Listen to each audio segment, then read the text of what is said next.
Yeah, of course. Welcome, everyone. This is the Work District Council November 18th meeting, 2025. We just all got through eating donuts and drinking cider. More delicious than probably even what you have, Norm. Enjoy what you. We're going to start out as we always do. We have a full agenda tonight, but we're going to start with our police update from A1. And who's going to do that? I'll do it, sir. Director. This is our sergeant, Officer, you can promote me if you want. I'll take that. Yeah. What favor of voting? Absolutely. oh, what is this sergeant? Yes. I'm Michael 13, Mustachio. 13. I work in the community service office. Couple things before I report, as I know last month you guys were concerned with the construction over at Atlantic and Seaport. Me and Sergeant Wallace went down there and spoke to them. We told them they weren't allowed to take up the lane of traffic unless it was an emergency. We also had someone from BTD go down there and talk to them. And I've driven by there a few times ever since, and I haven't seen any more problems. So if anybody else has. Sunday night. Okay. What time? 9 o'clock. Okay. Alrighty, we'll talk about that. But then Suzanne asked me to update you guys with the Christmas program. I know in the past you guys have donated a lot of toys to it, which we greatly appreciate. She asked me to get some background on it. So what we do with the toys is we reach out to the community centers in the area, and they identify families who can't afford Christmas gifts. And they come and we meet up with them at the police station and give them to them. They do it discreetly.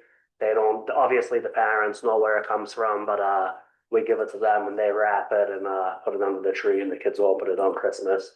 So I also asked about, she told me to see what ages are appropriate, and anything from infant up until 12 or 13 years old is usually what they do. And you want them unwrapped? Yes. Yeah. So then it was a slow month over here. We've got 3 reports for you. The first one's at Excuse me one second. Can everybody hear okay? On Zoom? Yeah. Yes, yes, thank you. the first one's 11:15 p.m. on Tuesday, 11/11/25. Officers responded for a disturbance at 1 International Place. And what ended up happening was a AAA driver had called and said that he was changing a tire for a suspect. And suspect started arguing with him about the manner that he was changing the tire in.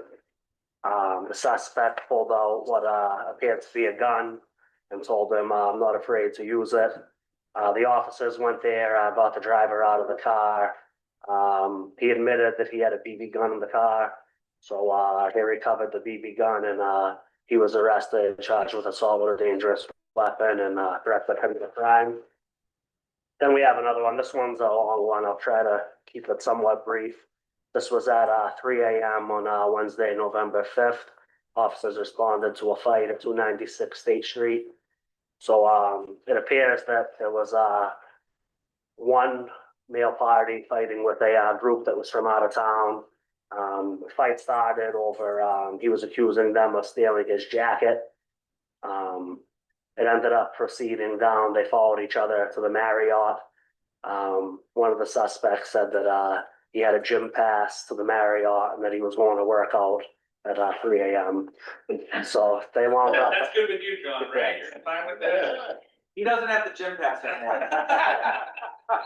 So That's right. they wound up getting into a fight outside. 2 parties had bit each other, and one of them took a piece of the other person's ear off. So both of the main parties were arrested. One of them was charged with mayhem. So actually, I'm sorry, they were sent to the hospital and summoned to court. And then, are you from the Marriott? Yeah. Is there any way we can get access to the cameras? I know they tried to get them that night, but they were told no. Okay. And then, the last one is, this was, somebody walked into the police station over in West Roxbury at 4:20 AM on, November 1st. And they reported that they left their, car in the area, 290 Congress, at, about 9, went back at 11 and realized that the, car was stolen. They left the key in the car, so can't be doing that. That's horrible. The other thing with that is he noticed the car was stolen at 11 and he went to the station in West Roxbury at 4:20 AM. So if we can get that to us as quickly as possible and have somebody go there. I know it was at 290 Congress. I know the people at 280 Congress are really good to us with their camera system and they have good ones. So we probably would have been a lot more helpful if he called us right when that happened. But that's all I have for now. If anyone has any questions or anything.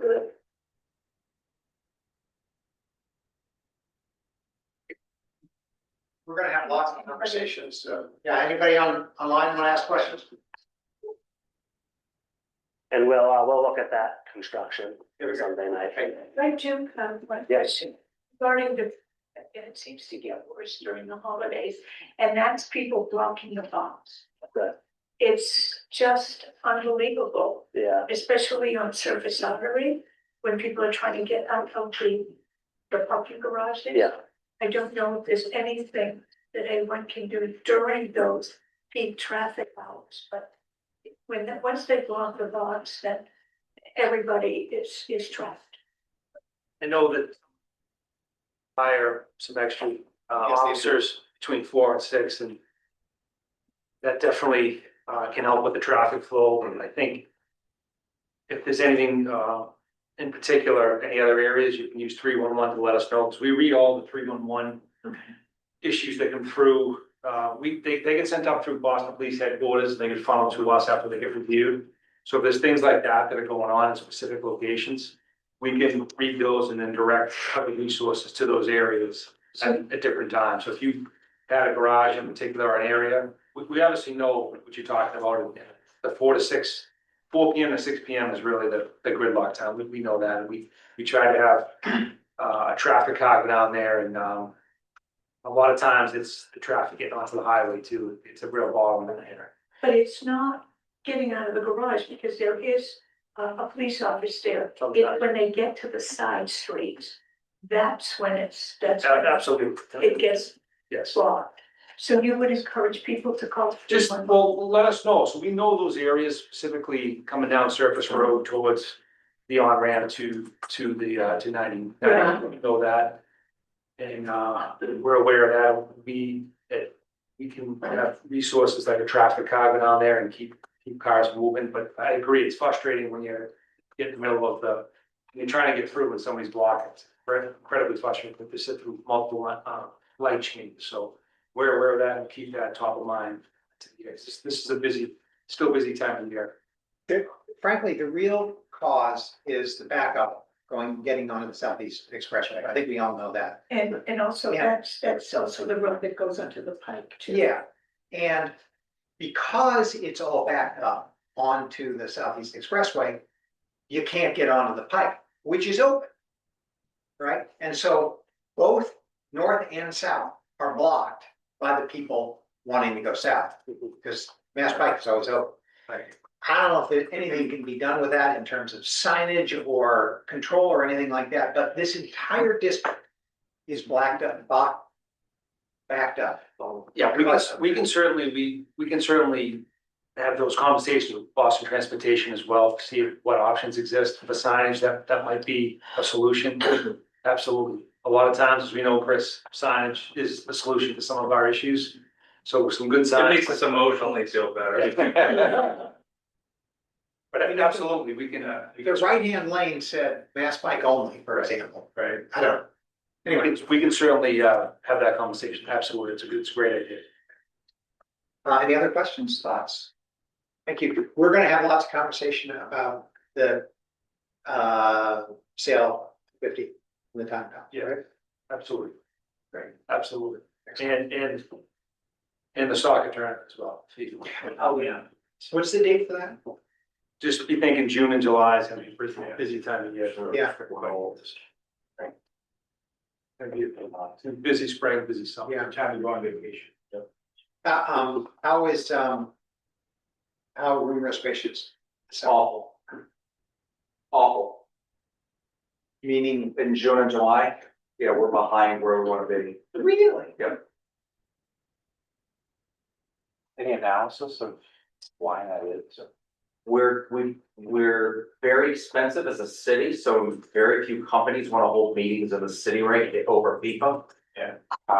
Airfare is gonna be through the roof over FIFA, and I think organizations know that. Huh? FIFA has taken care of themselves, which they're very good at doing, from what I hear, at certain hotels. And I think it's still too early to kind of hit the panic button until the draw is announced. December 5, is that right, Kate?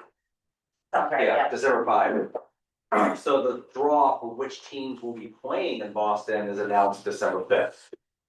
That's when your fan clubs from Italy, and well, Italy's not gonna make it, sorry, but certain countries will know their fan clubs can actually book travel and feel confident they're in this group stage at Gillette at this date. We don't know that yet, so there's, and tickets aren't even available. So we've got a lot of travel agents calling to secure rooms, but they don't want to be on the hook to contractually obligate themselves for the rooms. So we said, we're not doing business with you. And the tickets will be super expensive. They totally will be. Yeah. Well, when we had a meeting with John Borders for about this whole thing, their whole concern was whether or not we're gonna have enough rooms for all of the people who were gonna be flooding into the city, right? Right. So the city certainly wants it to be successful. So our analysis is, as an organization, is that we look at Taylor Swift, oddly enough, as a demand generating event, that brought a lot of outside people into the city, and the city was able to handle it.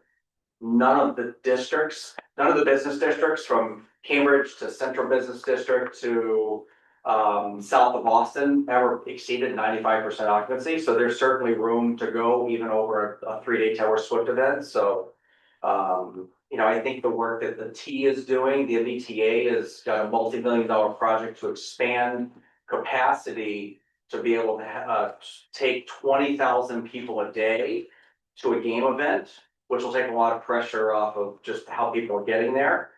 I think that actually bodes well for us as a city to actually host people in the city. Fan zone will be over here at City Hall Plaza, which I think will be good for this part of the city. Luck. They go on Yeah, vacation. go on vacation, go on vacation. Thank you very much. You're very welcome. Appreciate it. Thank you. Our guest speaker today. Well, our first guest speaker, Catherine Antos. Welcome. Undersecretary for Decarbonization and Resilience at the Mass Executive Office of Energy and Environmental Affairs. And Senator Antos, I don't believe that most of us are particularly familiar with your portfolio. So welcome, and we look forward to hearing what you have to say. I actually have, I think, a presentation that you sent along, and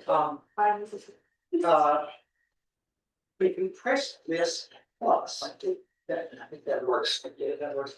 Maybe that's worthwhile, maybe it's not. Let's pass this thing over here also, please. So that people on the other end of this can hear well. Can everyone hear me in the room? Yeah. Okay, great. And everyone can hear me online? Yeah, okay. See. Well, I will start by introducing myself and my portfolio. I think I'm getting feedback. Okay. While you pull up the slides. So, hello, thank you for having me here today. My name is Catherine Antos. I'm the Undersecretary for Decarbonization and Resilience at Massachusetts Executive Office of Energy and Environmental Affairs, which means, congratulations, I have the wonkiest title in state government. But it's great to be here this evening. And what that's a very long-winded way of saying is that at EEA, I work on climate stuff, both in terms of how are we doing to meet our net zero greenhouse gas emissions, setting the charting that pathway, assessing our progress towards it. And then also what are we doing so in terms of supporting our communities to build resilience to the impacts of climate change that we are already experiencing and that we are increasingly going to experience in the years and decades to come. So first, I want to thank you all for having me and also for the work that the Wharf District Council has done to really think about what are the climate change impacts that you're seeing, sea level rise, thinking through how do you address that, not just on a property by property scale, but working together as a district. What does that mean for other parts of the city? And it's those kind of public-private partnerships and thinking about things collaboratively on a district scale, on a regional scale, is really what we're leaning into in the state. And we're also really focused on and how do we stretch the resources that we have to help us scale the resilience implementation that we know we really need to do. So I can just ask you to hit the next slide. And so I want to start by giving just a little bit of the foundation for statewide, how we think about resilience, since it's my first time having a chance to meet all of you. The first step is that it starts with the science. So there's all these global climate change models, and we have a team in Office of Climate Science that helps us think through and working with university partners. What does this mean in Massachusetts? So specifically, how much is our sea level going to rise? How much hotter is it going to become here? How much more extreme are precipitation events going to become? What are we going to see for coastal flooding? And then how does that impact our people? How does it impact our built infrastructure? So our transportation systems, our buildings.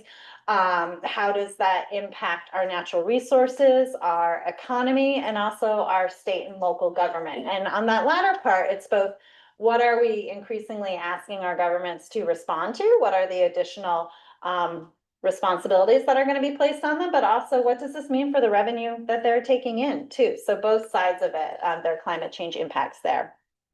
And so we did this first in 2022 when we did a climate change assessment. We'll be doing it again, updating it in 2027. But we really rank these hazards and stressors and the impacts on our people and our places in terms of 3 criteria. The first is how big is that impact? So how much our sea level is going to rise, how much flooding would that cause? The second is the disproportionality of the impact. So how much does it affect those most vulnerable to the impacts of climate change? So lower income, those with underlying health conditions that would be more affected by extreme heat, for example. And then finally, what is the adaptation gap? So for example, how much more do we need to do, say, along the harbor walk to help protect the properties along it? And so when we look at those 3 things together of the impact, the disproportionality, and the adaptation gap, that's how we prioritize what does the state need to focus on first. And so if you flip ahead, then that becomes Resilient Mass, which is our statewide hazard mitigation and climate adaptation plan. And so that's also a mouthful. We love mouthful ways of saying things in the state, and also acronyms too. So stop me if I'm using an acronym. You're like, what is that? But the Resilient Mass Plan is our statewide action plan across all secretariats, not just EEA where I work, but also with housing, economic development, emergency management, in terms of what are we doing to address these priorities, in particular those highest priority actions. We are required to update it every 5 years. So the last plan was adopted by Governor Healy in 2023 in her first year in office, and then we'll be completing the next one in 2028. And a few pieces here that I feel like are really relevant for this group. Actions in the 2023 plan include a call to develop a coastal resilience strategy. So what do we look at statewide? Well, let's dig in deeper and say what that means for the coast. And that was the Resilient Coast Plan that was released a couple weeks ago.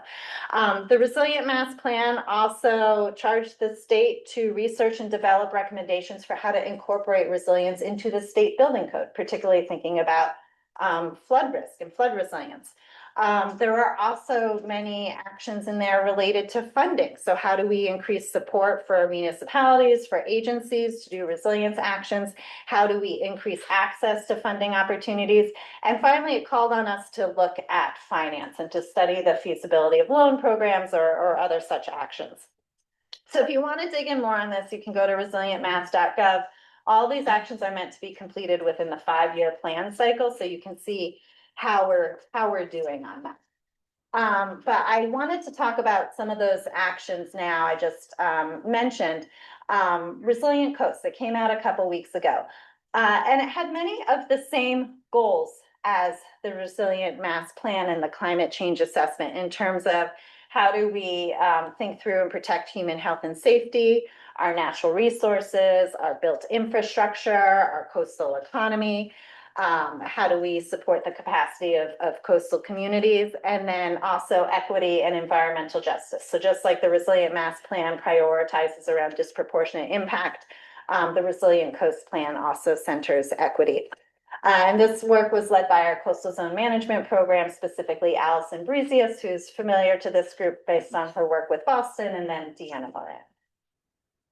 And so I think what's really special about the Resilient Coast Plan is that it looks at coastal resilience in terms of coastal resilience districts, regions of the coast that have similarities.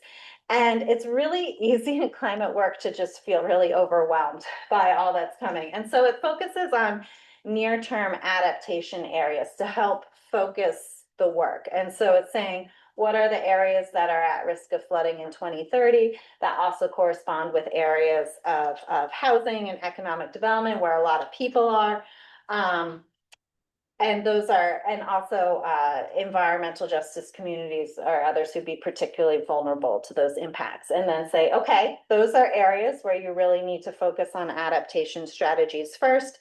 And let's dig into that a little deeper and say, so what are the typologies that we're thinking about there? So what does that mean if you're in an ultra urban area as opposed to more suburban or a more natural area? And part of that is to help facilitate coordination among those different coastal communities along our coast, because what we don't want in the state is communities to be going it alone, reinventing the wheel. And so what the Resilient Coast Plan does is it looks at, okay, given your near-term adaptation needs and the different coastal typologies, what are different coastal resilience measures that would make sense based on where you are? From that, it proposes 10 different strategies and then over 70 near, medium, and longer term actions. So next slide. And just a few that I want to point out, again, that I think would be of interest to this group, is there are actions in there that are about coordinating between the public and the private sector. So this idea of public-private partnerships, so much of the coast is privately owned. And so how do we build resilience with our private sector partners? Also, how do we think about implementing district and regional scale projects through these public-private partnerships? And so how can we work together to identify what are those highest priorities and get those ideas from planning through into implementation? And then I also said we need to think about new and different ways to fund and finance this work. And so again, thinking about how you can leverage public dollars to go further, but also are there ways to leverage private dollars as well? And at the same time that the Resilient Coast Plan was being developed, the state has also been working on a statewide resilience finance strategy. And so Resilient Coast was aware of that. Many of the stakeholders were involved in both. And so it also pointed to a lot of the recommendations and considerations in that finance strategy and said, you know, those are things that the state should continue to move forward with. So given that I've teased a few times this challenge that I feel like I think about every single day since I've been in this role of how are we going to think about how we can stretch our dollars further and really scale the resilience projects that we need to see on the ground. We embarked on this resilience finance strategy. And I want to start by saying the types of projects that we're trying to get done are like shovel-ready infrastructure that protects property, protects people, protects communities. So it could be resizing a culvert. It could be adapting seawalls, doing living shorelines, doing floodplain restoration, different things that are going to reduce in particular flood risk, but also heat risk and wind risk. And with this stakeholder informed strategy, it really centered on 4 different pillars. First, a key piece of it, if we want to stretch our resources further, is we have to make these projects easier to implement. So if it's easier to do, if it's faster, it's going to be cheaper to do. The second is we need to streamline access to the resources we already have. The third is we need to begin to implement finance tools. We do that for other needs in state government, but we haven't done that for resilience as much. Or at all. And then finally, we need to build the regional and organizational capacity to help partners work together. So next slide. So I feel like I've been talking a lot about plans, studies, strategies, but what are we actually doing? So in June, Governor Healy introduced the Mass Ready Act, which is an act to build resilience for Massachusetts communities. It's an environmental bond bill, which means that it authorizes my secretariat's capital spending for the next 5 years. So that includes the Executive Office of Environmental Affairs, but then also our 6 different agencies. And it also supports policy proposals that will advance this work. And both the funding authorizations and the policies, they both support and advance those 4 pillars that I talked about earlier. And within the Mass Ready Act, there were really 3 key things that we were focused on. The first was strengthening infrastructure so that it could withstand future conditions. The second was investing in local communities, local economies. And then the third was protecting water and nature. And so in terms of what we're doing to now in the near term advance those 4 pillars I talked about earlier that will help us stretch dollars, and how Mass Ready specifically will also help to further enable that. First, in terms of making projects easier to implement, something that we launched a couple months ago was a climate resilience playbook that was put together with the Metropolitan Area Planning Council that works here in the Greater Boston region, as well as the Pioneer Valley Planning Commission, the Bar Foundation, where it's really helping communities figure out if they want to take the next step in climate action, how specifically do you do it? What's the blueprint for an ordinance so that communities aren't reinventing the wheel? That has already received an award from the American Planning Association, and so we're excited to see communities embracing that. But also what Mass Ready does is it says, okay, when you build things, let's build it right the first time, which is something that all of you who are property owners are familiar with. It's much easier to take future conditions and flood resilience into account when you're building the first time versus retrofitting later or when you're repairing from damages. And so Mass Ready would equip our board that sets the state building code to have expertise in climate risk and in resilient design, as well as housing production, so that they're better able to consider, are there ways we can update our code so that what we're building is more resilient. And then Mass Ready also streamlines permitting for different types of projects that advance resilience, including nature-based solutions and also municipal culvert projects. The second thing that we've been working on is how do we streamline and expand access to funding. So we recently opened up an Environment and Climate One Stop, which is a single portal that allows you to submit one application and be considered for 7 different grant programs. This takes the guesswork out of what to apply for the applicants. It also means if you only have the capacity to say apply for 1 grant per year, now it's being considered for 7 different opportunities. But what I find really special about it too is it gets our programs working together better than ever before. All of our programs are oversubscribed, but if they're able to see collectively what the needs are and who does what, it allows us to more effectively support those priority needs. And the connection to Mass Ready is the bulk of those 7 programs are funded by our capital budget. So Mass Ready is continuing and expanding the authorizations for those resilience programs. Okay, next. And then the third one, in talking about finance, we did find through the finance strategy work that there are several different approaches that we could take that would help us to really leverage dollars better. And so we are going to continue to have our grant programs, but we also recognize that's a one-way flow of resources. Those dollars go out and they don't come back. And so if we incorporated finance, then as those dollars go out, say through a loan program, as those loans are paid back, then you can reinvest those dollars. So you can really multiply the impact of public investments. And so with that in mind, the first finance tool for resilience that the Mass Ready Act puts forward is the creation of a resilience revolving fund. And this is modeled on what we already do for wastewater and through drinking water, through the state revolving funds. But right now, if you're looking to do a resilience project, that wouldn't rise to the top. Those other funds that exist now are about water quality and drinking water supply and cleaning up wastewater. And so we realized we needed to do the same thing for resilience, so that something that's going to reduce flood risk, for example, will be selected and move forward.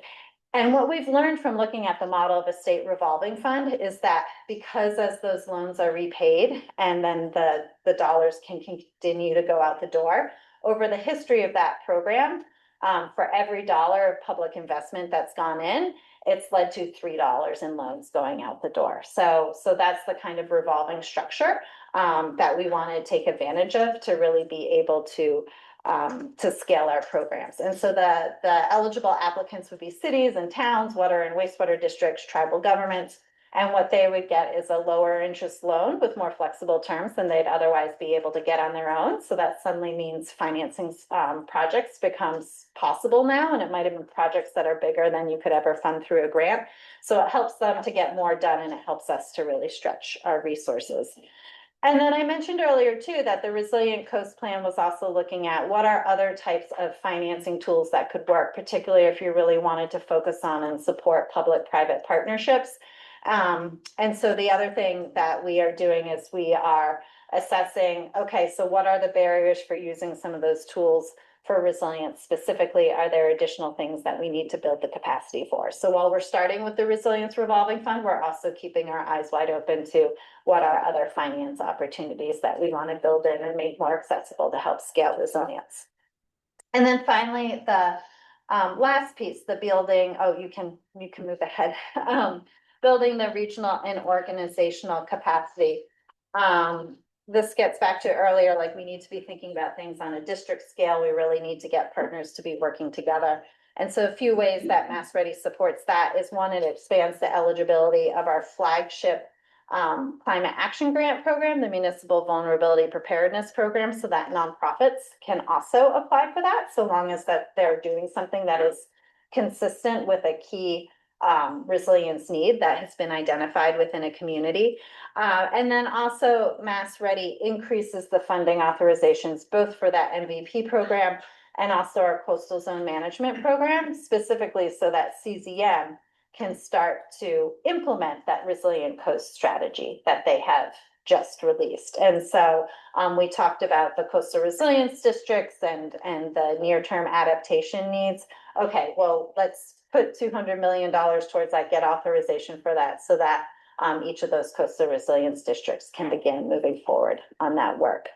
So next slide.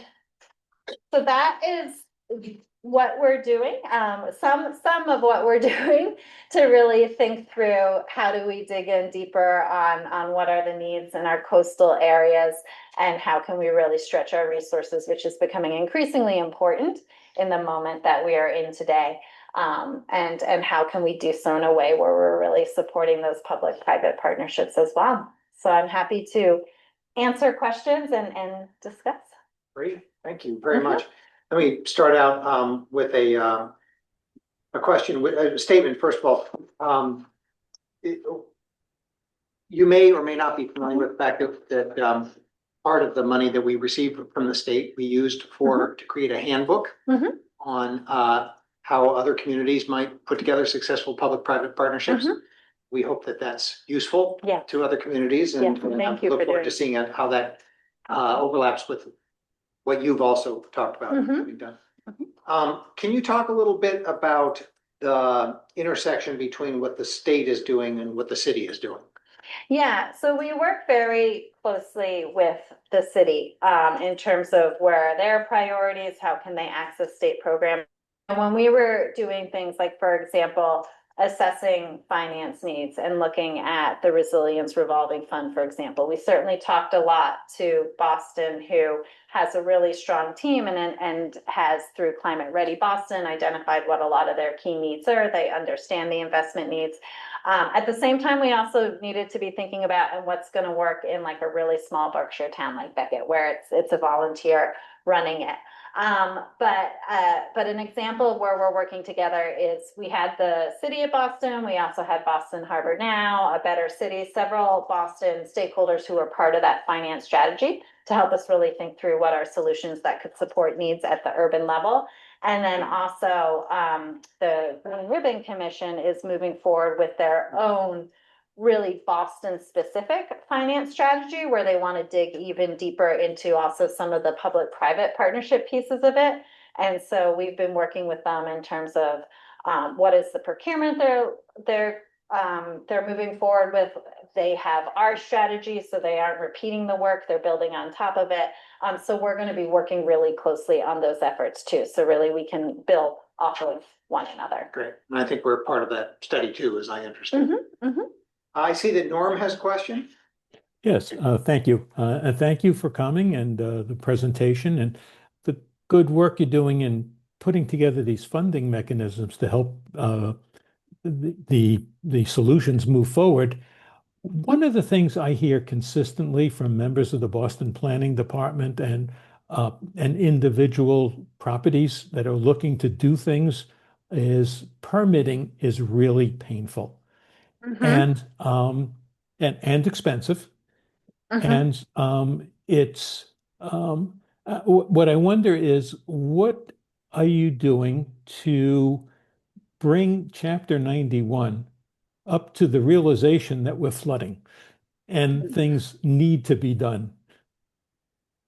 Yeah, another great question. Well, first, and I touched on it very briefly, but in that theme of we need to make it easier to do projects. One of the things that Mass Ready does is it includes permit streamlining for Chapter 91, also for the Wetlands Protection Act, and finally streamlines MIPA as well, so that we can help get projects moving faster. And specifically, it's doing that for priority housing, also nature-based solutions that reduce flood risk for culvert projects. And we also have been led by our Department of Environmental Protection, DEP, who administers the Chapter 91 program and also Wetlands Protection Act. They've also been doing a lot of work looking at how we can run our permitting programs better. And there's also conversation about, you know what, some of the things might not be like necessarily changing the statute that runs these programs. I mean, that's something that Mass Ready does some of that to begin to streamline it, but we also see that there are also opportunities about better coordination, for example, across those different permitting programs. So you mentioned Chapter 91, but we know that there are sometimes projects where they're hearing from different agencies at different points, or maybe there's not clear communication or understanding of what needs to happen to get a particular project permitted, because, you know, as you mentioned, resilience wasn't front of mind when these programs were developed. So sometimes there's just questions about what are we trying to get done. And so we're also looking at where there are opportunities to do better coordination just to help these types of things move through faster. And I would say that is also an area, going back to your earlier question about where are we working with the city of Boston. They have been a great partner in terms of saying, you know, whether it's work in this area, in other parts of the city, Belle Isle, Marsh. I mean, they have a whole host of different projects where they've encountered this, and they have some really good feedback on, you know, here's what's working, here are some things that we could do differently. Let's think that through. I think the coordination is really key, because when we met with our consultants and stakeholders with a number of the different agencies, they all said, you know, this is perfectly permittable according to our regulations, but the other guys won't allow it. And but They all said that. So somehow that coordination between them, I think, is really valuable. Absolutely. Other questions about what the stage were that working on? That presentation was so comprehensive. I can't even imagine all the different Are there, aspects. Catherine, are there any specific projects you can speak to as it relates to flooding Mhm. along the harbor walk or the seaport area in general? I think there was some recent press pickup in a couple of different publications, and it may have been based on this resilience study. But there was a study that I think that was recently published, and I think the Globe picked it up, and there were other publications that was sounding the alarm bells that the Seaport District could be underwater by as early as 2050. And so if there were to be a large storm like Sandy or something to that effect, that there would be major impact on the Seaport District. I'm wondering if there are any specific initiatives that you could speak to that your department is working on that would mitigate some of the flood risks that we're facing, or perhaps that's more at a aggregate city level or state level. Yeah, well, that's something that Boston really has been a leader looking at what our cities and towns have done to really identify what are the specific flood pathways and how does water enter in from the harbor into the city, but then also where there are areas too where there's inland flood risk as well, and where does that combine? And so through that, they've worked with the state to get state grants to really design those, move them forward. And then also in many cases, they were able to get FEMA resources as well. In some cases, unfortunately, we've seen a pause or a cancellation of some of those programs. And so that's part of why the state, can't necessarily, we can't fill that gap alone. Like, for example, there was one project that was canceled and it was $75 million. And all of the MVP action grants that we put out this year were $30 million total. But doing things like finance can help us say, okay, let's break it down, let's get it done. And so, so Boston has looked at those different flood pathways. They are prioritizing, and I know in terms of things that are within this district specifically, for example, they're doing some work on Long Wharf that isn't identical to what was proposed in your master plan, but in terms of looking at what are some near-term needs, beginning to move on that. Fort Point, Tinian Beach, areas in East Boston are also, and the North End are also some of the key flood pathways that they're really focused on. Are you able to talk more about Long Wharf and how you think that the funding of that might come about? Because I know that's something that's near and dear to our hearts and really one of the top priorities. Do they have a pathway to figuring that out at this point? Do you know? I'd say that's a better question for the city in terms of how they're moving forward with that. But I do know generally in terms of where they've identified a lot of those priority needs, that is why they are pleased that, the Green Ribbon Commission is moving forward with this finance study to help say across the board, like the things that we're talking about, you all know, like these are really big price tags and there's no one source that's going to be able to do it. And so how do we come up with a strategy to work together? And also I think that's where the phasing is so critically important as well. So the near-term adaptation strategies. And the last one I'll say is Boston continues to work with the Corps. That work is still underway.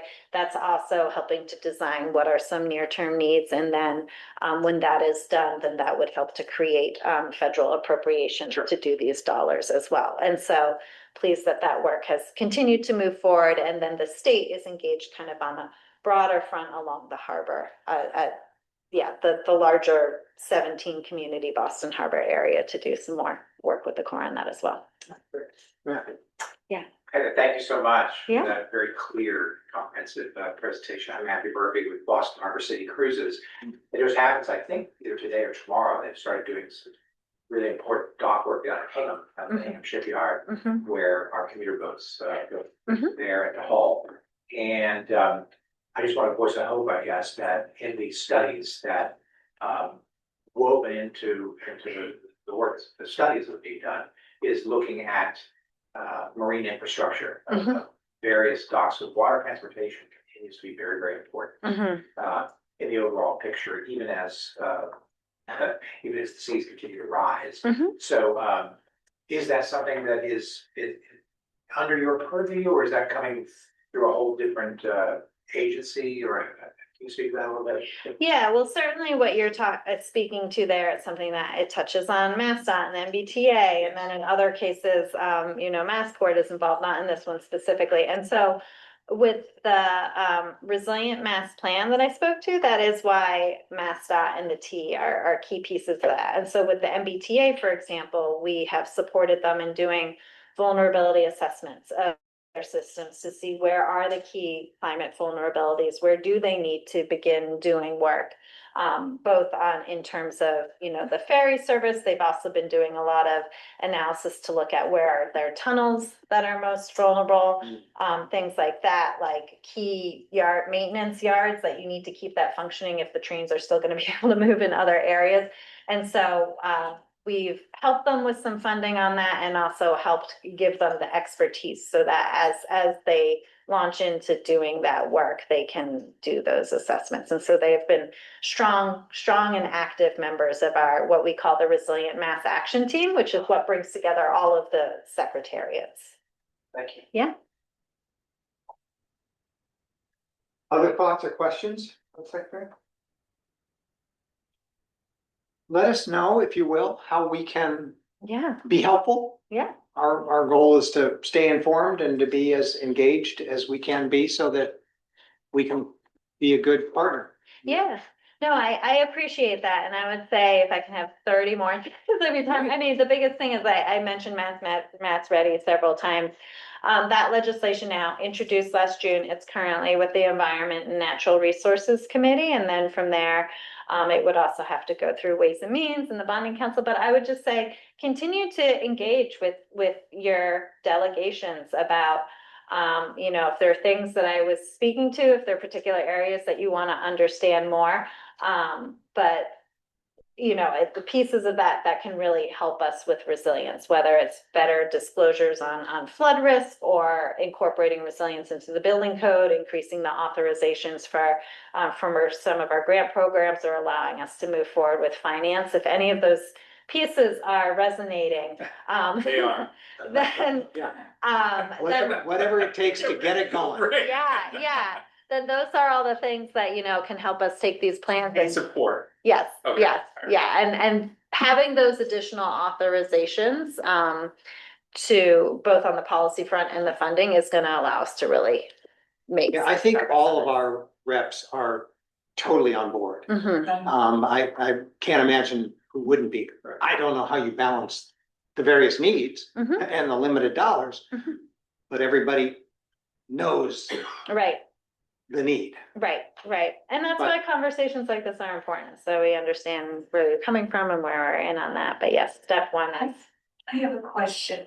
Yeah. If there were to be a major storm, a major hurricane, or Mhm. something like a Hurricane Sandy, which is totally unexpected, Mhm. what would Mass Ready do, or do you have contingency plans to support the needs in a situation like that? Yeah, so first of all, some of the analysis that the authorizations in Mass Ready would allow us to do is assess like the criticality. And that's where we co-lead this effort with our emergency management agency. So while Mass Ready isn't doing their funding authorizations, they're in a separate secretariat, but we work really closely on, okay, what are the key resilience needs that we need to address, to not just be looking at, hey, before the storm hits, but also in terms of recovery too, and how you can recover more resiliently.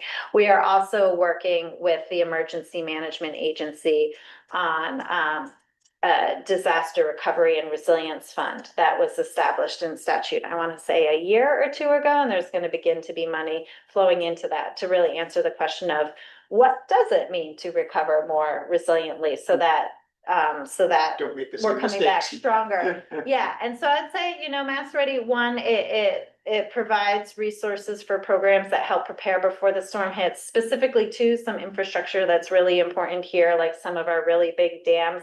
It includes authorizations that will help to repair or maintain or upgrade them so that they can handle sea level rise and larger storms. So like the Charles River Dam, Amelia Earhart Dam.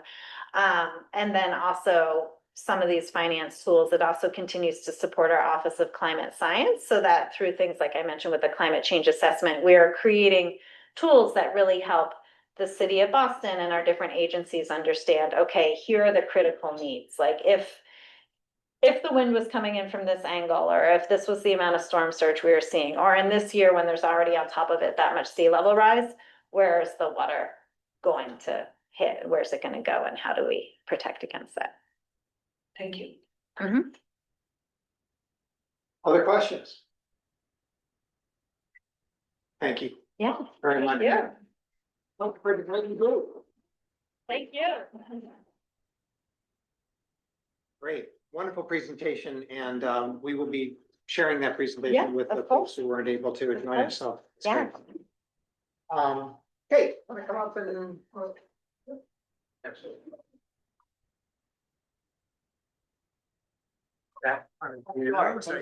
Yes. So for those of you who didn't go to our video showing Oh, at the boy. aquarium and didn't see Kate face 20 feet tall. Her face is not actually 20 feet tall. That screen is made for marine mammals, not for people, you know, like nobody's face should be that big. But Kate is the president and CEO of Better City. She at Better City is a great partner, and Kate is a great leader. And we've asked her, for those of you who don't know all the good stuff that ABC does, to share with us what they've been up to, and take it away. Great. Thank you, Mark. Thank you, everybody. It's great to be here. And thank you, Catherine, for all of your leadership.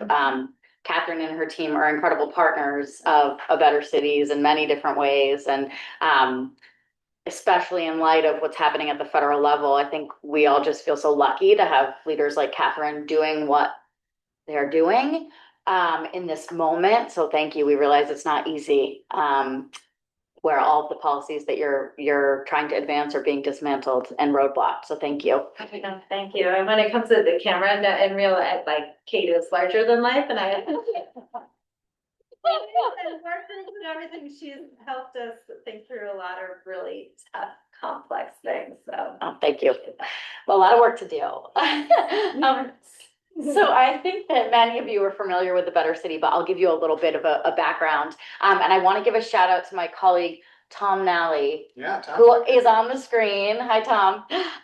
So many of you have undoubtedly met and worked alongside Tom. So A Better City was first started back in 1989 as the Artery Business Committee, so ABC. And at that time, as many of you know, ABC was squarely focused on the successful completion of the Central Artery Project, or the Big Dig Project. And folks at ABC at the time worked very closely with now members of the Wharf District to try and advocate for the successful completion of that very transformative and very disruptive project, and to ensure that certain project provisions moved forward, including the legacy of the Greenway that I'll talk a little bit more about, and as well as specific mitigations. And so when that project was finally successfully completed, A Better City as an organization was born.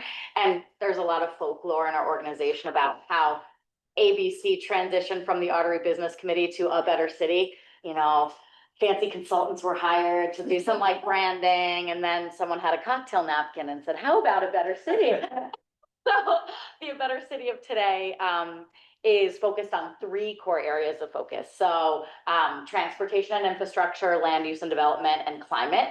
That is the way we self-organize. Those three issues are obviously very intertwined, but we are very lucky to have about 130 member companies and institutions that belong to A Better City, like a Chamber of Commerce model. We also have great working relationships with philanthropic partners like the Barr Foundation and the Boston Foundation. And alongside our members and funding partners, we're all united around the common mission of building a more vibrant, equitable, sustainable, and economically competitive region. So we focus, despite the word city in our title, we focus at the regional scale, so Greater Boston. And we assess things through that lens of economic competitiveness. And most of our work is really focused on the built environment. So as a team, we have about 12 full-time staffers. Tom Nally wears several hats. including one of our lead planner and architect, and we're very lucky to have him. And we do a lot of our own research, analysis, coalition building to advance specific policies and projects that we believe are going to enhance the overall quality of our built environment at the regional scale to uplift our communities and enhance our overall economic competitiveness. So I spend a lot of time building and maintaining relationships with folks in the Healy Driscoll administration, and we're so lucky to have their partnership with folks in the Wu administration, and of course our partners in the legislature. So a couple other kind of orienting points. I want to give a shout out to my other colleague, Tom. Not everyone at A Better City is named Tom, but Tom Ryan is another colleague of ours who's been at A Better City for more than a decade now, and he also oversees the Greenway Business Improvement District. So A Better City manages the Greenway Business Improvement District, which has a separate board of directors. And some of you may be familiar with the history of the Greenway bid, but it was established in 2018, and there are 61, I believe, Chris, 61 properties that are in the Greenway bid district that pay assessments that are then programmed to support the work of Chris Cook and the Greenway Conservancy. So that is has proven to be a really fruitful way to provide about $1.6 million a year in capital and operating funding for the Greenway business, for the Greenway Conservancy. And I think aside from the financial contributions, the bid has proven to be successful in catalyzing both literal and figurative buy-in from abutting property owners and the business community in the Greenway as not just a park, but as an activated civic space that draws all different types of visitors at all different times of day and times of year.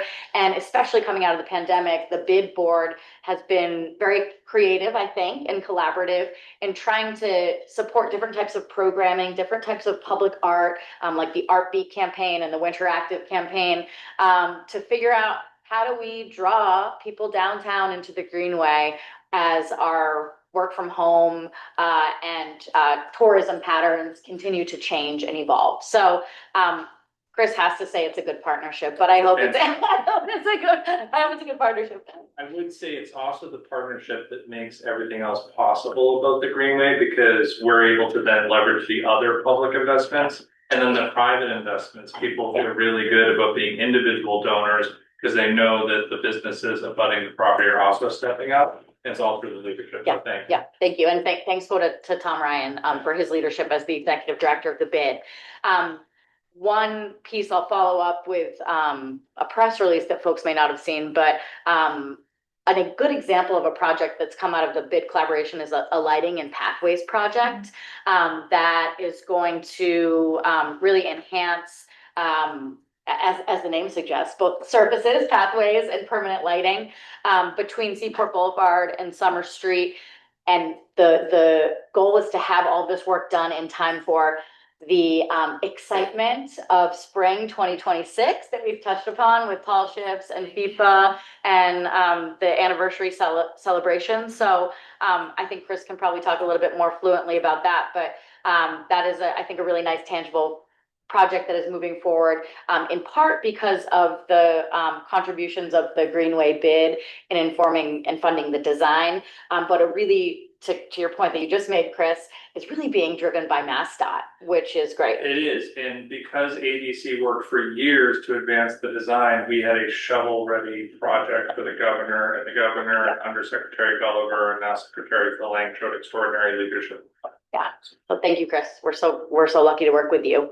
And then finally, I think before we kind of open it up for questions, Mark and Suzanne, I am really grateful to serve on the executive committee now of the Wharf District. A Better City has been a member of the Wharf District for many years, and Tom Nally continues to represent us. Since the beginning. Since the very beginning. And I have just been so impressed by the continued commitment to moving forward the resilience plan and the thoughtful approach to working with ARUP and to securing all different types of funding to move forward with the permitting feasibility, and we hope funding of actual shovels in the ground. As Mark knows, the topic of resilience is one that's near and dear to my heart. Prior to coming to A Better City 6 years ago, I worked in the governor's office in New York State, and my first role in New York State government was after Hurricane Sandy. And so I worked when Sandy hit. I lived in Lower Manhattan, and my apartment building was hit. I lost my car, and I was working for Senator Gillibrand's office. And so because I was kind of the newest hire, I was her policy director, but they were like, hey, you're going to be our boots on the ground in the Rockaways. So get out there and see what's going on. And so I worked for a year for Senator Gillibrand, visiting with impacted businesses and residents, people whose lives were completely destroyed, families who had lost loved ones. And we tried to make the case for federal funding to come to New York State. And so when New York State got a huge slug of FEMA and HUD recovery dollars, so this is after the disaster, I then went to work for the state to stand up this new state agency that was called the Governor's Office of Storm Recovery. And we programmed over $4 billion in FEMA and HUD recovery dollars. Interestingly, the city of New York got its own pot of federal recovery dollars, which, like, my editorial take is that's because of the clout of then Mayor Bloomberg in wanting to control his own pot of funding. So we did a lot of collaborative work between the state and the city on those recovery efforts. But to Catherine's point earlier, our whole push at the time was to build back better and build back stronger and more resiliently. So we worked very collaboratively with our federal partners to change some of the requirements and regs that were in place at the time that said, no, you can only just build back the way this was. And we're like, this doesn't make any sense. And this is not a good use of federal dollars. So it's through that lens that I now approach the work that you all are leading on, and the work that the Commonwealth and the City of Boston are moving forward. And I'm also really encouraged by the work that the City of Boston is doing, Catherine, that you mentioned.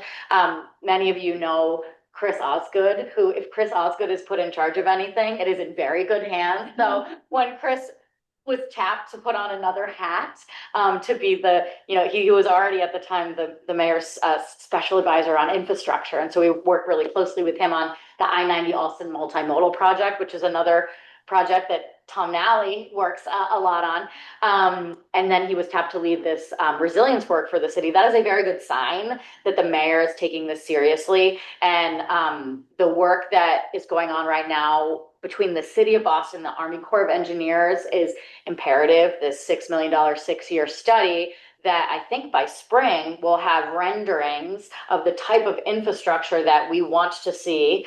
And we hope it'll be informed by the work of the Wharf District Council. I'll say so. That is Army Corps certified, so that down the road, it will be ready. It will be calling out for a congressional appropriation of federal funding. So all that work is miraculously still moving forward. I hope nobody should speak about it out loud. Nobody. Nothing to see here. But the Corps has been a wonderful federal partner. So that is a real bright spot, I think, in a really tough time for climate work and resilience work. So I think a lot of really impactful analysis that I think will bear fruit. Yeah, and we're actually meeting with the Corps tomorrow. Oh, amazing. Perfect. Yeah. And we've had A Better Cities met with the Corps team several times. And they are true pros at what they do. So they bring just a degree of competence. I worked with the Corps in my role in the governor's office in New York, and they have also come a long way as an agency. They had previously been really squarely focused on gray infrastructure with a specific BCA. Don't talk to me about green infrastructure overlays. It will ruin the BCA. And now they're much more open to that. Some of that green infrastructure work will probably be funded by something other than the Corps for certain projects, but it is a real change for them and an evolution for them. So good things to come, we hope. They're saying all the right things. And they've got a tough row ahead of them too. They do. Yeah. But it's going to take a while. Mhm. I see that Norm has a question for you. Hi, Norm. Hi, Kate. Thanks for the presentation. I was curious. It's the end of the year now, almost, and 2026 is looming. what are the 2 or 3 top priorities that ABC has for 2026? We're working on this right now, Norm, so.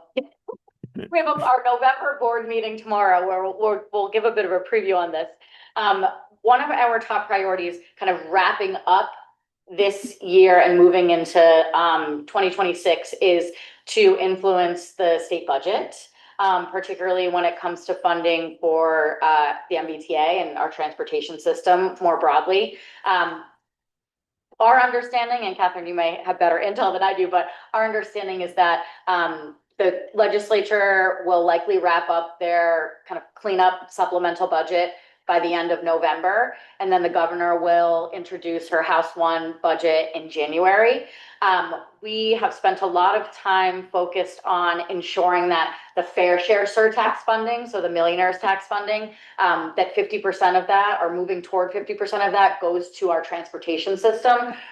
The way that this was billed to the voters, you may recall, is that it would be a 50-50 split between education and transportation.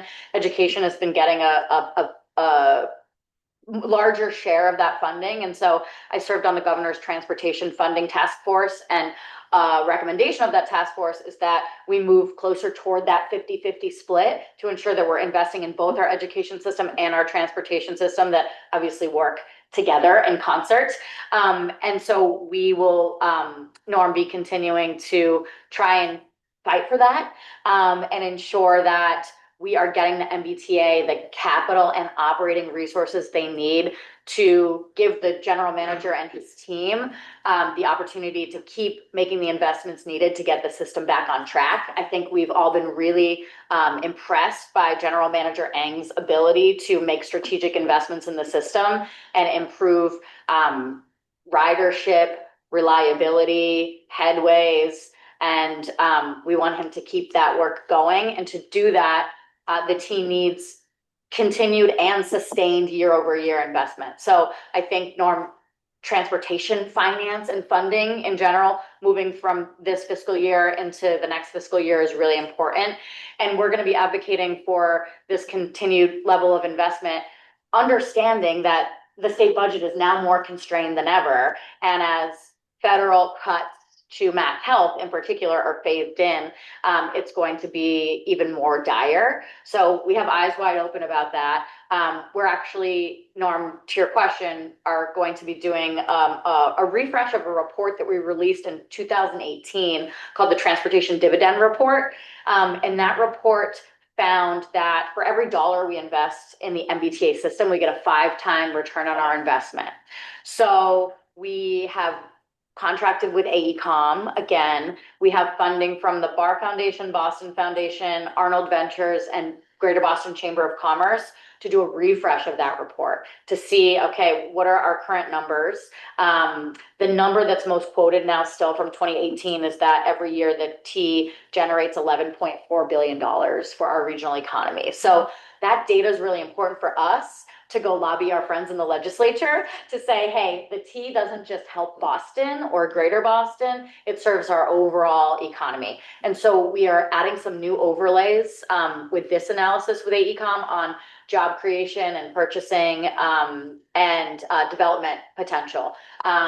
And those were requests of the general manager, who's been really invested in this. So that's one big bucket, I think, Norm. And I think we hope that that report, which is poised to come out in April, will influence conversations within the legislature. So that's a big one. And I think, you know, kind of a more locally oriented priority, Norm, is we were very engaged. Again, this is like Tom Nally's greatest hit. We were very engaged in Plan Downtown and the downtown zoning process. And Tom testified several times throughout that. The Plan Downtown process started in 2018, and the zoning proposal was just recently passed a couple weeks ago. So we're happy to support the implementation and the rollout of that new zoning to, we hope, catalyze more development downtown. We as an organization have been very focused on downtown revitalization, supportive of the mayor's office to residential conversion program, Article 80 modernization. And I hope we can work with the mayor and Kairos Shen to revisit the conversation around incentives to catalyze new construction starts, especially around critically needed affordable housing projects. And to support the BPDA or the planning department, I'm sorry, I have to get that acronym out of my vocabulary, in their upcoming zoning exercises in other neighborhoods in the city, now that they're through that area of downtown, which was many, many years coming. So those are just a couple, Norm, that I think are big priorities moving in to 2026, in addition to obviously all the ongoing work with Catherine and her team and Chris Osgood on the resilience front. We also, I will say, have talked a lot about coastal resilience for obvious reasons, but as an organization, A Better City has done a lot of work on heat resilience. And we started this work several years ago when we learned that heat is the deadliest of all climate impacts. And we started to notice the impacts of heat to our critical infrastructure too, in terms of tarmac and rails. And so we started internally to deepen our own expertise around heat resilience. So we have a colleague named Isabella Gamble who has been spearheading this work. And we have a partnership with BU and the Boston Foundation around trying to get real data around the urban heat island effect. So I didn't know this, but in the city of Boston, there's one official National Weather Service temperature sensor that's out at Logan. So we deployed sensors in both control locations and then neighborhoods we thought were going to be hotter, just to get a sense of like, what is the real temperature on the ground? And we confirmed our hypothesis that areas with, actually, it's very interesting, areas that have been redlined historically, areas with more asphalt, less tree cover, are remarkably hotter than that one temperature reading, and often hit heat emergency thresholds like 2 days before and 7 days after a reading. So the lived experience of heat, especially in our heat island neighborhood hotspots, is, I think, underreported and under acknowledged. And so as a phase 2 of that work, this past summer, we tested the efficacy of different shade interventions, like heat resilience interventions. So certain MBTA stops had green roofs that they were testing. So we had sensors there, different shade structures and misting structures. And so we're in the process of analyzing that data now to see like what really works. And we have some members like CBT architects who have done work in places like Abu Dhabi on extreme heat resilience. And they're trying to pilot some different types of interventions here. So I just wanted to put a plug, when we're thinking about resilience, to think about extreme temperatures too. Well, thanks, Kate. Those are great priorities. On the Thanks, Rob. transportation one, if you can just help them find the money at the T to correct a decades-old error and connect the blue line to the red line. We agree. And another working group that Tom Nally has staffed for many years. Piece of cake, right? Yeah, piece of cake. Great. Other questions for Kate? Kate, just let me say thank you for all the things that you do for ABC and for the Wharf District Council. Thank you. And for the partnership that you obviously have going so successfully, and please keep up the important work. Thank you. Thanks for having And us. if you want to be inspired and support ABC, you have a big awards We ceremony do, coming up Chris. on December Yes. 8th. December 8th, so we have our annual Norman, I didn't even set this up. Just, we have our annual Norman B. Leventhal Excellence in City Building Awards. There, Right, across the way there. And Yeah. Isn't Carol Charnow getting? Yes, we have a wonderful slate of awardees. Carol Charnow of the Children's Museum is being honored with our Distinguished Leadership Award. And the really serendipitous thing there is we selected her for that award before we even knew she would be retiring, announcing her retirement. Yes, so she was like, "Did you have intel?" I said, "No." Then our climate award is going to two folks who've been leading in the hospitals and healthcare sector, John Meservey from MGB and Walter Armstrong from Beth Israel, both recently retired from their institutions. Walter also worked on the Boston Harbor cleanup. So two remarkable leaders in that climate space, working on decarbonization and resilience in their respective hospital institutions. We're recognizing Mela Bush, who has been a leading advocate for transit equity for decades now. And she was a driving force behind the governor's realization to electrify the Fairmount line. And that is slated to be completed in 2028. So she's been an incredible community and transit advocate. And then John Radigan, whom some of you may know in various ways, is receiving our land use award. And he was a driving force behind the Greenway bid creation, the downtown bid creation, the Normandy Leventhal Park and Post Office Square. And so he's been behind the scenes doing his lawyerly magic to create these really important institutions and structures for our downtown.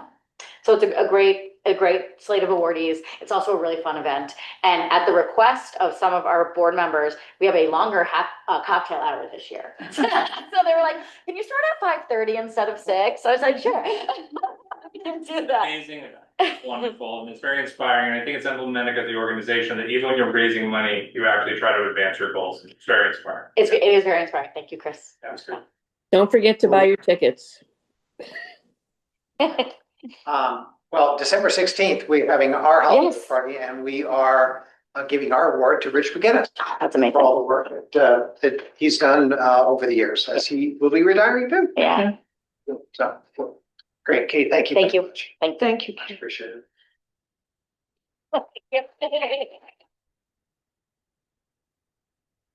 We have a couple more things on our calendar. Yeah. I think Fernando, are you on? And He's on. yeah, there you go. Tell us Thank you about so what you have going on, Fernando. Hi, everyone. I'm here today to just kind of ask for a letter of support. We are in the process of applying for our manufacturing license. Nothing new. It's always been part of the build out. I'm just a one thing at a time kind of guy. No construction, nothing like that. You wouldn't know what's going on, anything new from the outside as we appear now. I think we've been a good neighbor since we've been there since February, knock on wood.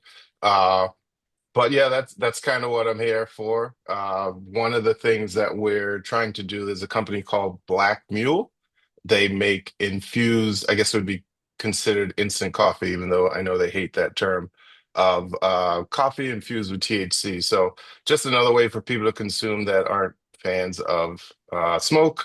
And we live in Boston, so tons of coffee consumed. We think it'd be a great addition to the industry, especially in our area. So that's pretty much it. I don't have like slides or anything. We're not trying to do anything crazy, not doing any construction, not adding any additions to the building, heavy lift type things or anything like that. And I did want to shamelessly plug from December 1st to the 13th, we'll be collecting toys for the Boston House for the holidays. We've been donating to them, I want to say, for the last 5 years. For people that don't know what the Boston House is, it's a place where kids go and they stay rent-free while they're receiving cancer treatment at Children's Hospital. So we have been a partner with them since I want to say 2021. Just so we're going to be bringing toys, unwrapped, tape, wrapping paper, all those things too are welcome, just so parents can have some normalcy of being somewhere else and being able to wrap presents for their children while they're there. So I wanted to make sure that I threw that in there. Fernando, can you send us something on that so that we can include it in our information? Your toys? Yeah, it should be in the newsletter that's going, the most recent newsletter that's going out. I did send that information, but I will gladly send you stuff for that as well. All right, as long as we get that, that's great. Terrific. And then as far as the manufacturing, does that just mean that you're going to be selling products that you make as opposed to buying them? Essentially, yeah. It just gives us the ability to, if we want to do a pre-roll, I can still buy it and just package it. It's more of a packaging thing. I think the word manufacturing The CCC should have chose a different word to use because even with ISD at Boston, they're like, "Oh, you're gonna do construction?" I'm like, "No, I'm not doing any construction. I'm just trying to be able to package everything." So not doing anything different to the building. Like I said, the few of you that have had the chance to come in and see the space, it's already been set up for that. That's always been the plan. I'm a one thing at a time kind of guy. So I didn't want to try to do everything at once. So now we're just at the point where we're ready to do the manufacturing. And then obviously I'm open to any questions or love giving tours. So if anybody's ever around, feel free to swing by and I can show you the building. Fernando, I think the requirements for, on packaging include lots of information about THC content and all that kind of stuff. Yours will have all that as well. Yeah. Yeah. We have more red tape than any other industry, especially in Massachusetts. So if anything, there's too much information on it, but I think that you guys have known me long enough to know that I'm not a corner cutter, so our stickers will be very big and have all the warning labels that were required and probably a few extra. Questions for Fernando? Online, anyone? No? Yes? Okay. We will have an executive meeting of members directly after we close the open meeting to respond to your request for a letter for support. Okay. Thank you. Appreciate it, guys. Thank you, and good luck with the toy truck. Appreciate it. Rick Cook. So as Madam President mentioned, we have an extraordinary construction project starting this winter. So parcel 19, 21, and 22. For what that means, Seaport Boulevard to Dewey Square. The first week of December, you'll start to see fences go up. I'll recirculate the press release. But we're so incredibly proud of this. This is almost a quarter of the entire greenway that you don't have any interior lighting. And so it is lighting and pathways. We're also removing the stone dust. For installing a permeable sidewalk on those parcels. We'll be able to remove snow in the winter. As you know, we close those parcels in the winter because it gets so full and icy because we can't plow or remove ice there. So it's good from an environmental standpoint, from a stormwater management standpoint, from a heat standpoint, from an accessibility activation standpoint. I'm also very excited that we're adding performance power to those parcels. We can't activate those parcels without generators. It's not electrified like the rest of the greenway. And then perhaps most importantly, and thank you to the Gordons for always supporting the mural year after year, we're finally going to light up the mural at night. That's what I was gonna ask. Which is so crazy. You have world-class art that you can only see when the sun is out, right? And so it's really fantastic. It's a great project. It's only possible because a better city has advanced the construction documents. And when the 250th was coming up, the governor's team was looking for good parcels to welcome, good projects to welcome the world with. And MassDOT showed extraordinary leadership. So if anyone's pumping into anyone from MassDOT, let them know we thank you. It will be disruptive. So those parcels will be offline for the winter into March, and then they'll reopen. But the sidewalks will remain open for the entirety, so no one's commutes are gonna get impacted or anything like that. And the pathways themselves aren't changing. We're literally just going along the existing pathways, installing the lighting, installing the new paving. So we're very, very excited about it. Chris, can I just ask a question there? My hope would be that in the process, there might be some trimming or pruning. Yes. Because as it is currently, we don't walk through there because we 100%. cannot see into the interior. Yeah, so the lights will help because we're gonna uplight some of the really special trees that we have there. But we also do have to, I mean, listen, we're 20 years into the park now. The trees were way smaller 20 years ago. And so we are gonna use the opportunity to do a lot of pruning and selection. We have some trees that are at the end of their life cycle, so we'll do some selected removals. And we're gonna open up the parcel. Yeah, I think visual transparency from from the street. It's important for It's the important for police. safety. Yeah, for sure. Mm. Absolutely, 100%. So we will absolutely do that. In addition, I wanted to let people know, people may have saw Meet Boston's announcement. We are pursuing permitting to install our carnival style Mhm. Ferris wheel at the carousel for the month of February. As I mentioned at the last meeting, Joanne's very excited because people will fall in love under the trellis and then they'll go for a ride on the Ferris wheel during the month of February. We're really excited about it. We'll see how it goes, but it is very much temporary, so I don't want anyone to think that it's permanent. And there is a fee, there is a charge. There will be the same fee as the carousel, carousel. and then we'll have 3 days and we'll work with the mayor's office to make sure we have distribution to the local schools. I did want to remind folks, if you haven't had the opportunity, we're going through a strategic plan process. So if you have the opportunity to take our survey, we'd love for you to do that. For those of you who already contributed, thank you very much. And the last thing I wanted to say is that the Long Wharf resiliency plan that the city put out is incredibly impressive, but it is dense and the comment period is relatively short.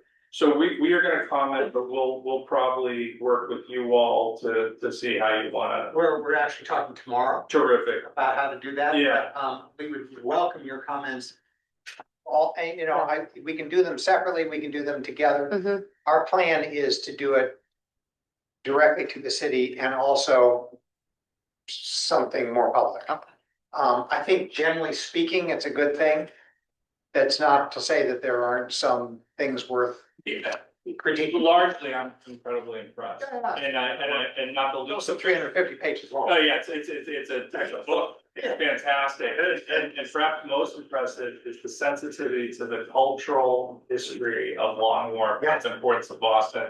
They really put everything into context, and, the Wharf District, if folks felt like you weren't recognized as a neighborhood before, I'm telling you, the city's not ignoring you. Mhm. Just look at that report, and it's all about the history of this neighborhood, so you should be very proud of that. That's it. Great, thanks. Questions for Chris? Any update on the trillium? So we got 5 respondents, and we are going through the question and answers period of the 5 respondents. To be continued. Great, So, thanks. yeah. Okay. Let's see, I know that I need to share this thing that Matthew's gonna talk to, right, Matthew? Sure. We got Oh, yeah. right So, there. Joanne- Yeah, this coming Monday, Joanne Hayes Rhines could not be here tonight. Oh, she couldn't? No, I don't believe she's on, I didn't see She's that. not, she said she couldn't. no, she said she would not be here. So, I'm speaking on behalf of Joanne, and my honor to speak on behalf of her. And, this coming Monday, the 24th, is the 23rd annual, as the flyer says there. Wow. 23rd annual trellis lighting at Christopher Columbus Park. And I've been to this for quite a few years, and it is really a wonderful neighborhood event. There's all kinds of activities, and many of our neighbors help to make this happen. It's just, to me, it's really sort of the demarcation of the start of the holiday season. And so please come. Mayor Wu will be there with the help of children to throw the switch on the trellis. And there are 50,000 lights on the trellis that will light up that 12 trees throughout the park. And also, very special guest, Santa Claus himself will be on hand. And as well as singers, there'll be musical performances. So it's really a wonderful evening. And please spread the word with anybody you know to come down and enjoy that really nice family-friendly event. Great. When does our newsletter come? I don't know, it should be going out, I'd say next week, Before this? No, before the trophy sighting, yeah, maybe not. probably. Great. Thank you. Anybody else have anything else that they would like to say before we go into executive session? Yes. I just want to make, to remind everybody, if you indulge in social media at all, to please follow Wharf District Council on Instagram and on LinkedIn.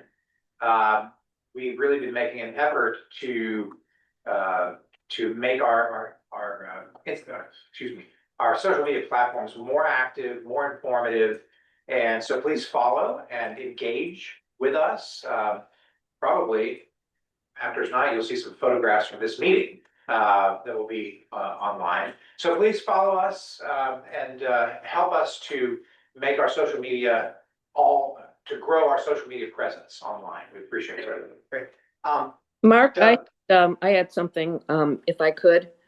Sorry, I'm not on video, but I did want to know if this group would be interested in having me give an update at a next meeting or the meeting after that on our resilience work at the museum. We've actually moved very much forward on it, and there's a lot going on. And I thought that given the interest in the topic tonight, that maybe people would like to hear. You can tell me how much time you want me to spend on it, and I would be glad to show you some of the pictures and tell you about what we've been doing. That'd be great. We'll plan on that for January. Right. Excellent. Great. Doug, I wanted to ask, and others might be interested also. I have lately, God knows why, you get what you get on the gram, right? But I have been getting some fantastic old photos of Boston. Is there a way to get those photographs from my Instagram feed to the Wharf District's feed? Yeah, you should be able to repost anything, as long as as long as that post gives you permission, you should be able to share it. Tag Wharf District Council. All right, I'll do this with you afterwards. Sure. Anybody else, anything? Yes, please. Just real quick, hey everyone, wanted to say hi, introduce myself. My name is Jason Rundle. I recently joined Boston Harbor now as our senior Harbor Walk manager. Great. I'm not new to Boston or the harbor. I previously led the policy team at Save the Harbor, Save the Bay for a few years. I went to BU for undergrad and graduate school, so been here for a while, love the harbor. And so I work on pretty much a lot of the things we were talking about earlier, helped Linda at Boston Harbor now write some of the Mass Ready Act language. I've gone through all of the hundreds of pages of the Long Wharf study, and I'm writing the Boston Harbor Now comment letter for that. So you'll see me around a lot. Just wanted to say hi. I'll be joining you for all of these, and really excited by the work that you have done. Also do a lot of support for the Green Ribbon Commission, so I'll be in and out a lot. But Rebecca Smerling, our programs team, just asked me to say that we're really excited for the ice sculpture stroll this year. It's our biggest ever, and we're gonna have over 40 ice sculptures. So we'll be putting out some promotional materials. It's actually the second biggest ice sculpture event in the US, which I didn't know before I came on the BHN. So I'm really excited to partner with all of you and getting the word out and ensuring people can enjoy that. But just wanted to say hi, I really appreciate your work. Excited to get to know you all more, and thanks for having me. Wonderful, welcome. One of the things that we had talked about, the way Kate came today to talk about ABC, we're wondering whether you or Kathy would make a similar kind of presentation to us about what Boston Harbor Now is doing and what their plans are for the next year. Maybe for our January meeting, you want to talk to her about that? Yep, for sure. Jason, Yeah. Hi there. Jason, do we have your email address? Did you receive an invitation to this meeting? It was forwarded to me by Kathy, and so I put my email on the sign-in sheet and happy to connect. I don't have my business card printed yet because it's my first month here, but I'll get my contact information over to you. Okay, well, if you've got that on the sign-in sheet, then I'll make sure it's added. Great. Thank you. To our mailing list. Great. Anybody else? Okay, can I just ask members to stick around for a moment so we can have our executive session? Thank you. Bye, everyone. Bye, everyone. Thanks for. Thank you. Chris, thanks. Oh, you can. Doesn't matter. Oh. That's all right. I'll get it next time. They're recorded. But yeah, they're recorded.